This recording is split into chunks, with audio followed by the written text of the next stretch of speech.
अच्छा ठीक, कथा में आओगी मैया? ठीक है। राधे राधे गुरुजी। राधे राधे। गुरुजी मेरा एक सवाल है आपसे। हाँ। लोग बोलते हैं अपन सब लोग भगवान की कठपुतली हैं, जैसा भगवान नचाते हैं वैसा आप नाचते हैं। खुश रहिए। तो जैसा कि जब हम अच्छे कर्म और बुरे कर्म करते हैं तो बुरे कर्मों का फल फिर मनुष्य को क्यों भोगना पड़ता है जब भगवान हमसे ही कराते हैं? तो खुश रहो मैया, बैठो। छोरा का प्रश्न पूछ रहे हैं, उत्तर दे दें। जाना तो नहीं आपको? कहाँ? बैठो, अभी बता रहे हैं। छोरा के प्रश्न का उत्तर दे दें। इनका सवाल है कि सब कुछ भगवान कर रहे हैं तो फिर जो पाप का दंड है वो हम क्यों भोगें? जी बिल्कुल, ये सवाल है इनका। उत्तर दे दें। सब बैठ जाओ, सब लोग बैठो। प्रश्न अच्छा है तो उत्तर सुनिए। बात सही है कि सब कुछ भगवान के मर्जी से हो रहा है। सब ही नचावत राम गोसाई, सबको भगवान नचा रहे हैं। तो फिर हम जैसा कर रहे हैं, पाप करें हम, पुण्य करें हम, सब भगवान करा रहे हैं, तो फिर दंड हमें क्यों मिलता है? ये सवाल है। जी बिल्कुल। उत्तर सुनो। नहीं, ये भी नहीं। फिर कथा नहीं सुनते आप? सुनाई नहीं पड़ता है? भगवान जी की पूजा किया करो।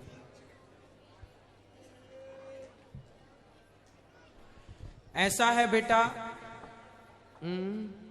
खुश रहो, खुश रहो। भैया बैठो, अभी ना आओ, हम नहीं जा रहे हैं कहीं, आप ही जा रही हो। जल्दी जल्दी बैठ जाओ, हम तो बैठे हैं आप लोगों के लिए। सुनो। जी गुरुजी। बेटा बात ऐसी है कि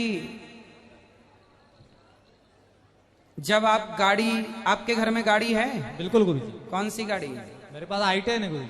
4 चक्के की है? हाँ जी।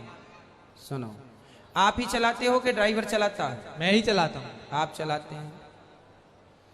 यदि आपका ड्राइवर जी आपकी गाड़ी लेकर जाए, जी, गाड़ी आपकी है तो आपकी मर्जी से चलेगी। आप कहेंगे ड्राइवर से स्टेशन ले जाओ तो वो स्टेशन, जी। आप कहेंगे वहां ले जाओ वो वहां, जी। मतलब गाड़ी आपकी मर्जी से चलती है। जी बिल्कुल चलती है। जी। लेकिन गाड़ी ड्राइवर लेकर जा रहा था कि अचानक गड्ढे पर गाड़ी गिर गई जी और गाड़ी का एक्सीडेंट हो गया। जी गुरुजी। गाड़ी आपकी मर्जी से चलती थी क्योंकि गाड़ी के मालिक आप थे। लेकिन गाड़ी का एक्सीडेंट हुआ तो क्या ये भी आपकी मर्जी थी? जी नहीं गुरुजी। गाड़ी आपकी थी, आपकी मर्जी से चलती थी, लेकिन एक्सीडेंट हुआ तो वो आपकी मर्जी नहीं थी, जबकि गाड़ी आपकी मर्जी से चलती थी। जी जहां कहेंगे वहां जाएगी। जी बिल्कुल। पर गड्ढे में गाड़ी गिरी तो वो आपकी मर्जी नहीं थी, वो गलती थी। किसकी? ड्राइवर की। हाँ, उसी तरह ये संसार ईश्वर की मर्जी से चलता है, लेकिन ईश्वर ने आपको बुद्धि दे रखी है। ड्राइवर के पास एक्सीलेटर ब्रेक दोनों है, तुमने क्यों नहीं कंट्रोल की? जी बिल्कुल। जब तुम्हारे पास अक्ल है, दूध भी तुम्हारे सामने है और शराब भी तुम्हारे सामने है, तुम्हें पता है कि दूध पीना सही है और शराब पीना गलत है, फिर भी तुमने शराब पी ली, तो तुम्हारी बुद्धि का विकार है ना, तुमने निर्णय लिया। भगवान ने थोड़ी कहा था कि तुम शराब पियो। अब तुमने गलत निर्णय लिया है तो भोगना भी तुम्हें पड़ेगा। भगवान की मर्जी से संसार चलता है, पर भगवान ने आपको बुद्धि और विवेक देकर स्वतंत्र छोड़ दिया। माँ बाप ने बच्चों को पढ़ा लिखा करके योग्य बना दिया। अब चाहो तो कमा के खाओ, चाहो तो भीख मांगो। उसी तरह भगवान ने तुम्हें बुद्धिमान बना दिया। अब चाहो तो अच्छे से चलो, अच्छे रास्ते पर, चाहो तो बुरे रास्ते पर चलो। और जो अच्छे चलोगे तो उसका आनंद भी तुम्हें ही मिलेगा, और बुरे चलोगे उसका भी दंड तुम्हें ही मिलेगा। इसलिए भगवान कसूरवार, दोषी नहीं। समझ में आ गई बात? जी गुरुजी। राधे राधे। खुश रहो।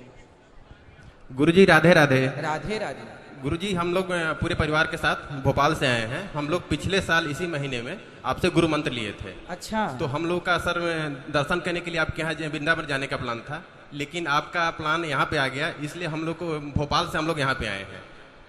बहुत अच्छी। तो गुरुजी मेरा एक जैसे क्वेश्चन है कि जैसे मान लीजिए कभी कभी कंफ्यूजन होता है, जैसे आपसे संपर्क करना है और कोई जानकारी लेना है, तो आपकी जैसे ऑफिशियल नंबर है उस पर संपर्क करने पर बात नहीं हो पाती है। बात तो होना बड़ा मुश्किल है, आप तो एक काम किया करो, जब भी बात करना हुआ करे, हम वृंदावन में सबसे बात करते हैं, जो आता है सबसे मिलते हैं, बात करते हैं। कष्ट इतना सा कर लिया करो कि वहीं आ जाया करो, फोन पर बात कर पाना बड़ा कठिन है। जैसे गुरु जी, जैसे मैंने आपके मिलना है, आपका प्लान कहाँ पे है उसके हाँ, बाद वो तो टीवी पे आप कथाएं सुनते रहेंगे तो टीवी पे ही घोषणा होती रहती हैं कि कहाँ आगामी कथा है, कहाँ, वो हम एक लिस्ट डाल देते हैं यूट्यूब वगैरह में, तो वो अभी बात करेंगे आपसे। गुरु जी, अभी हम